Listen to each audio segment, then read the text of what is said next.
Hello students, इस video में हम यूनिट सॉल्यूशन का न्यूमेरिकल सॉल्व करेंगे। एनसीईआरटी का क्वेश्चन नंबर है 1.11। स्टेटमेंट देखो क्या है। Calculate the mass of ascorbic acid vitamin C C6H8O6 to be dissolve in 75 gram of acetic acid to lower its melting point by 1.5 degree Celsius. KF क्या है 3.9 kelvin kilogram पर मोल। यहाँ पर जो विटामिन सी है इसको हम एस्कॉर्बिक एसिड बोलते हैं और इसका फॉर्मूला यहाँ पर गिवन है।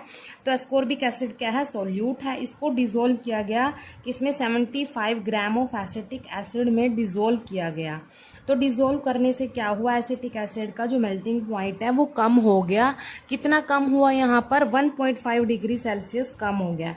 तो यहाँ पर ये डेल TF की वैल्यू गिवन है यहाँ पर हमें सेल्सियस में, और ये KF की वैल्यू गिवन है यहाँ पर, और एक्चुअल मास दे रखा है सोलवेंट का। ठीक है, तो हमने कैलकुलेट क्या करना है, जो एस्कॉर्बिक एसिड डिजोल्व किया गया था उसका मास, एक्चुअल मास कैलकुलेट करना है हमें कि कितने अमाउंट में वो डिजोल्व किया गया था, उसका एक्चुअल मास हमें कैलकुलेट करना है। तो हमारे पास यहाँ पर दो कंपोनेंट हैं। फर्स्ट कंपोनेंट क्या है, एसिटिक एसिड जो कि सॉल्वेंट है। सेकेंड कंपोनेंट क्या है, विटामिन सी जो कि सोल्यूट है। ठीक है, तो जो एक्चुअल मास है सोलवेंट का वो मैंने डिनोट किया है W1 से। कितना है, 75 ग्राम गिवन है। डेल TF की वैल्यू भी गिवन है यहाँ पर, KF की वैल्यू भी गिवन है। और W2 क्या है, वो एक्चुअल मास है सोल्यूट का, मतलब एस्कॉर्बिक एसिड का, ये हमने कैलकुलेट करना है। ठीक है, तो यहाँ पर देखो हम यहाँ पर इसका मोलिकुलर मास भी निकाल लेते हैं सोल्यूट का। ठीक है, इसका फॉर्मूला तो गिवन है, जो मोलर मास है M2 से डिनोट करेंगे, और इसका फॉर्मूला क्या गिवन है हमारे पास, C6H8O6 गिवन है। तो निकाल लेते हैं। यहाँ पर कार्बन का मास कितना होगा, 12 मल्टीप्लाई कितने हैं, 6 हैं, प्लस हाइड्रोजन 8 प्लस ऑक्सीजन का मास 16, कितने ऑक्सीजन है, 6 हैं। इसको हम सोल्व करेंगे तो कितना आएगा, 72 प्लस 8 प्लस 96, और इनको हम ऐड करेंगे कितना आएगा, 176 ग्राम पर मोल आ जाएगा। ये हमारे पास M2 की वैल्यू आ गई, मतलब मोलर मास आ गया सोल्यूट का। अब देखो यहाँ पर जो फॉर्मूला लगेगा वो कौन सा फॉर्मूला लगेगा, यहाँ पर देखो जो ये डेल TF होता है वो किसके इक्वल होता है, KF multiply M, small m। जो ये KF है वो क्या होता है, फ्रीजिंग पॉइंट डिप्रेशन कांस्टेंट, और स्मॉल m क्या होता है, मोलालिटी। ठीक है, तो यहाँ पर KF की वैल्यू भी गिवन है और डेल TF की वैल्यू भी गिवन है, सेल्सियस में है।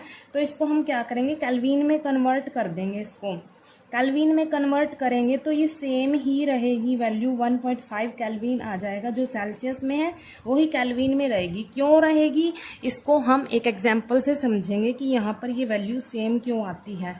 जो सेल्सियस में है वो केल्विन में भी सेम क्यों आती है, इसको हम एग्जाम्पल से समझेंगे। ठीक है, मान लो हमारे पास क्या है, कोई सोलवेंट है।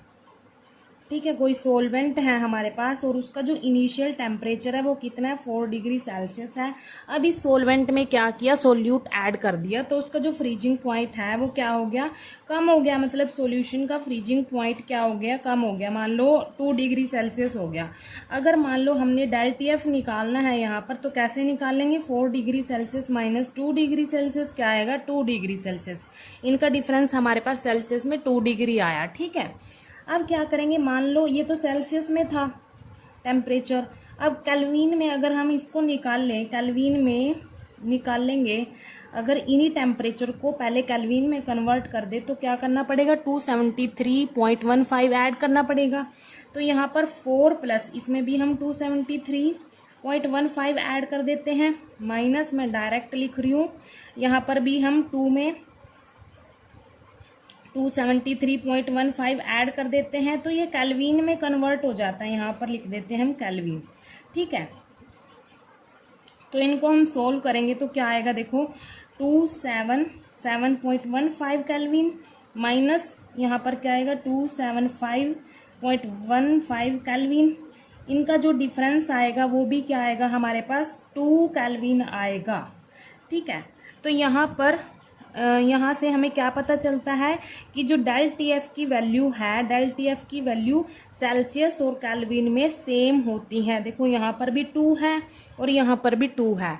ठीक है। तो जो डिफरेंस आता है ना टेम्परेचर का, वो सेल्सियस और केल्विन में दोनों में सेम आता है। ठीक है, तो यहाँ से हमें ये समझ लिया कि इनका टेम्परेचर सेल्सियस और केल्विन में सेम आता है। इसीलिए मैंने यहाँ पर ये लिखा कि जो 1.5 डिग्री सेल्सियस है इसको कन्वर्ट करेंगे केल्विन में, ये सेम आएगा। ठीक है, अब देखो यहाँ पर जो ये स्मॉल m होता है और यहाँ पर ये हमने केल्विन में कन्वर्ट क्यों किया, इसीलिए किया क्योंकि जो ये KF की वैल्यू है, इस वैल्यू में केल्विन गिवन है, यहाँ पर यूनिट केल्विन गिवन है। तो आगे फर्दर न्यूमेरिकल को सोल्व करेंगे तो ये यूनिट कैंसल आउट हो जाएगी केल्विन से। ठीक है, इसीलिए हमने ये केल्विन में कन्वर्ट कर दिया।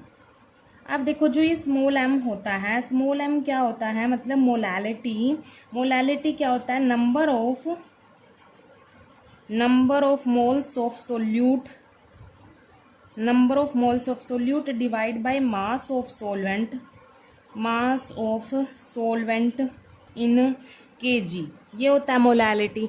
अब यहाँ पर अगर हम मोल्स निकाल ले, पहले मोल्स का फॉर्मूला क्या होता है, एक्चुअल मास ऑफ सोल्यूट, किसके निकाल रहे हैं, मोल सोल्यूट के। Actual mass of solute divide by molar mass of solute, molar mass of solute.